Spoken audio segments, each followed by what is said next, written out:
Hi everyone, I'm Nina Matei, and I selected the Lions of Tsavo to critique, partially because of the recent controversy over lion hunting, also because it's a bit different from some of the other natural disasters and human-caused threats that we've looked at.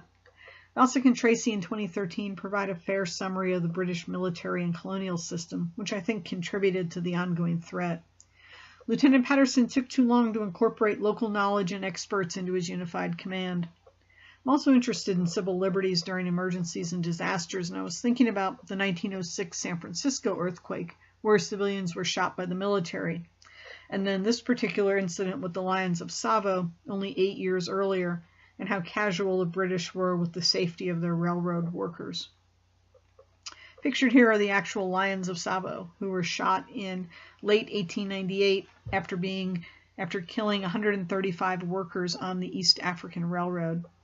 The lions have been on display at the Field Museum in Chicago since 1924.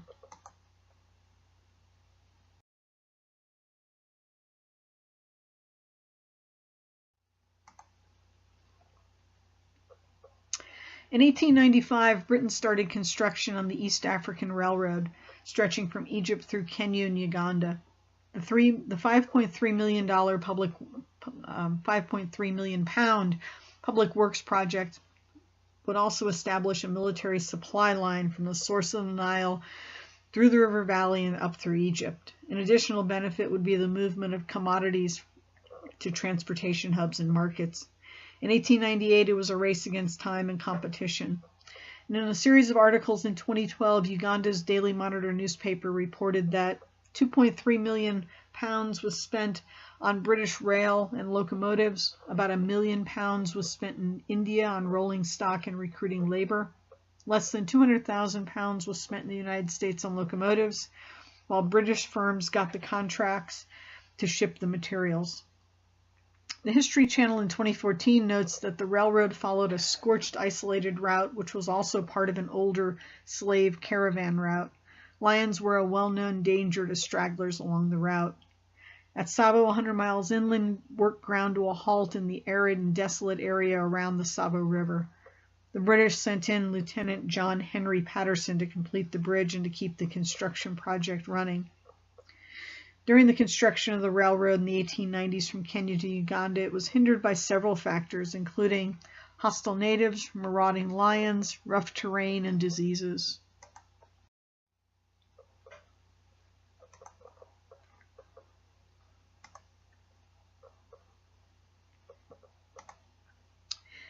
So in stage 3, Lieutenant Patterson arrives with engineering plans for the bridge and a ready attitude to see the project to completion. Within a week of arriving, 2 of his best workers disappear. The other workers believe it's a lion attack. Lieutenant Patterson's not convinced. Bausick and Tracy in 2013 note the British Empire's harsh imperialistic practices are far removed from modern practices. The case study also lists several instances where a more unified command would have benefited workers and the project's success. The Daily Monitor in 2012 would further describe the British colonists' disregard for worker safety, which is very different from current American workplace practices, which ensure worker safety and have standard practices. We all know that we operate under a lot of different agencies, including OSHA, NIOSH, and the Mine Safety Administration in certain instances. So in today's response environment, our action plan protects workers from threats of wildlife and environmental factors, and our communication plan is transparent in the actions we're taking that reinforce worker safety. Our logistics and our resources plan secures workers' housing, installs security system, posts armed guards, and eliminates anything that would attract lions. Safety plan provides workers with training. It helps to spot and avoid dangers in the field. And it also includes work stoppages to fix dangerous practices. So being skeptical of these local accounts, Lieutenant Patterson takes no action, and a third worker is dragged off. By following the tracks, Lieutenant Patterson and another worker locate all the bodies, and the evidence proves that they were all killed by lions. If Lieutenant Patterson, he now has a perception problem. The workers think the project is more important to him than their own safety. Being an engineer, Lieutenant Patterson is challenged by this management problem. In the reality of his era, he may even have considered the workers expendable. During the construction project, the actual number of all casualties is only an estimate, because accurate records were not required for native deaths and injuries. Safety record of the Indian workers is as bad or worse. Of 31,983 Indian workers who came to East Africa to work on the railroad, 2,493 died. 6,454 were invalided and sent back home, according to J.S. Mangett in his 1969 account, History of the Asians in East Africa, circa 1886 to 1945. This number, 8,947 killed and injured, equals 27% of the Indian workers. It's an enormous casualty percentage.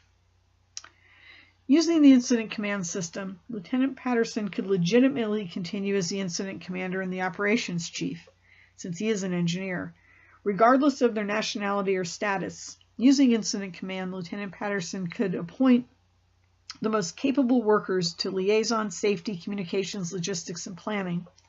And as a member of the colonial military, Lieutenant Patterson may not have been able to consider this as part of his command structure. Also, from a modern perspective, Lieutenant Patterson's responsible for all the people under his command and all the people who work on the bridge and the railroad. Work has to stop if there's any safety concerns, and it stops until those are settled. In recent years, the safety officer's role has expanded to sampling the environment and matching safety equipment to conditions, to training and monitoring workers, conducting medical surveillance, and coordinating behavioral health support. Using transparent communications, Lieutenant Patterson's responsible to update workers on all of these actions that he's taking to ensure their safety and to get the project back on track. Because he's not been able to stop the threat himself, Lieutenant Patterson should reach out and recruit the most experienced hunter or trapper to finally stop the threat. This single resource would be considered a technical expert in incident command.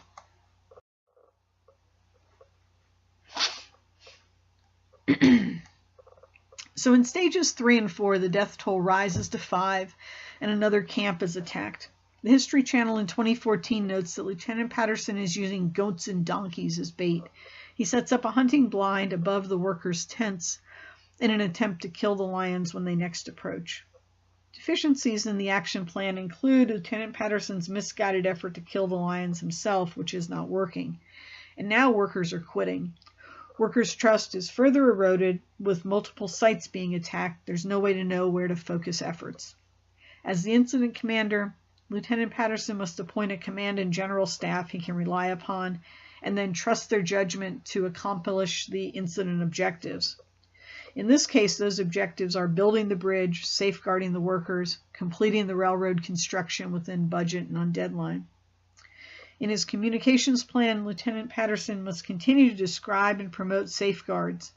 At this point in time, they started building a hospital, and there was also a fence that was being erected around the housing area.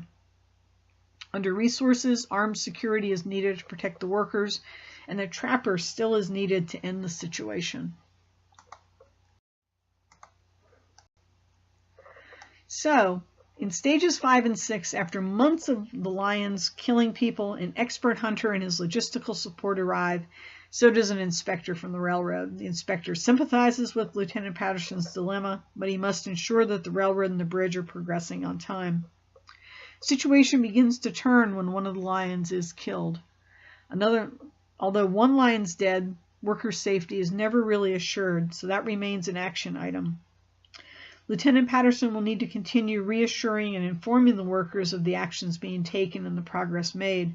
Workers' morale and confidence in his management will rise if they see the conditions that he continues to use whatever resources are needed to keep them safe, to deter the lions from approaching, to continue to guard the camps. Morale will especially rise when the killing finally stops. So as word spreads that one lion is killed, some of the workers start returning, but crocodile attacks are now on the rise. It seems like this guy can't catch a break. The safety messages and communications plans must still include progress reports and precautions for lions and other dangers in the area. In late 1898, Lieutenant Patterson can finally report to his supervisors that the second lion is shot. And according to the Field Museum in 2007, The Lions of Tsavo killed around 135 people over 9 months.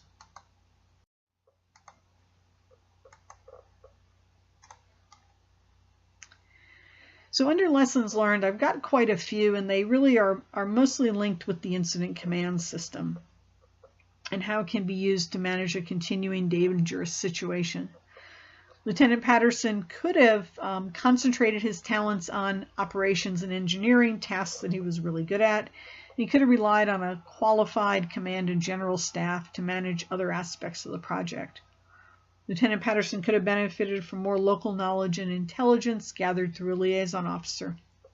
Safety officer's authority would safeguard the workers and the worksite from natural dangers, and it would stop unsafe practices.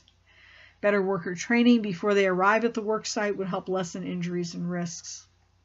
Clear, concise, timely, and accurate communications is a necessity, both internally with workers and the organization and with surrounding community and partners.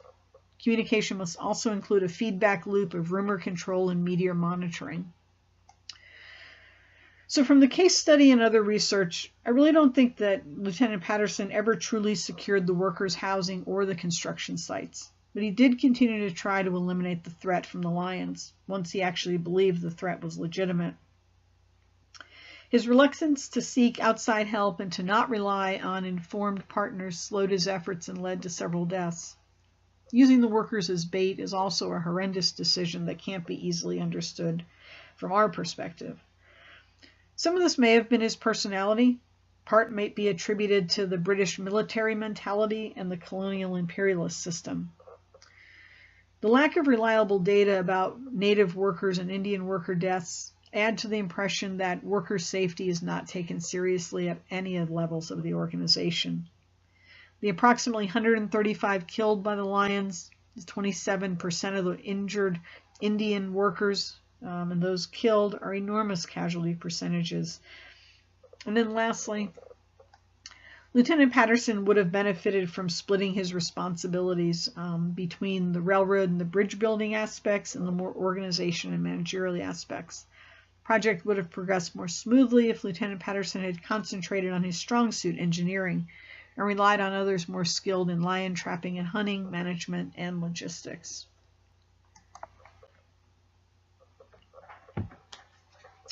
So some of the references that I used include the course textbook, Ugandan newspaper on the railroad project, History Channel special on the Lions of Tsavo, National Geographic article, and then also information from the Field Museum in Chicago where the actual Lions of Tsavo are at rest. I hope you enjoyed the case study. I enjoyed learning more about it and doing some more research online and getting a better understanding for that point in time in East Africa. Thanks, and I hope you have a great day.